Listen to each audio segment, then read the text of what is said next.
টক ঝাল মিষ্টি জলপাইয়ের বার্মিজ আচার তৈরি করে দেখাবো। এটা খেতে অনেক লোভনীয় হয়। তো প্রথমে উপকরণগুলি রেডি করে নিতে হবে। শুকনো মরিচ আর পাঁচফোড়নগুলি ভেজে গুঁড়ো করে নিয়েছি। আর এখানে হচ্ছে 1.5 কেজির মতো জলপাই সিদ্ধ বসিয়ে দিয়েছিলাম, সিদ্ধ হয়ে গিয়েছে। ডাল ঘুটনি দিয়ে এটাকে ঘুটে নিয়েছি। আর চুলায় সরিষার তেল বসিয়ে দিয়েছি এখানে 1/2 কাপের মতো। এরপরে দিয়ে দিচ্ছি পাঁচফোড়ন আর সিদ্ধ করা জলপাইগুলি দিয়ে দিচ্ছি খেজুরের গুড়। আপনারা চাইলে চিনি দিয়ে এটা তৈরি করতে পারবেন, তবে খেজুরের গুড় দিয়ে তৈরি করলে খেতে অসাধারণ হয়। তো গুড়টা জলপাইয়ের সাথে মিশিয়ে নিয়ে স্বাদমতো লবণ, হলুদের গুঁড়া, মরিচের গুঁড়া, গরম মশলা গুঁড়া দিয়ে দিয়েছি।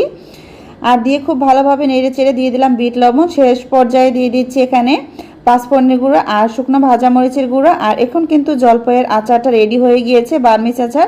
চুলা থেকে নামিয়ে সম্পূর্ণ ঠান্ডা করে তারপরে হাতে এভাবে গোল গোল করে আচারের শেপটা দিয়ে নেব।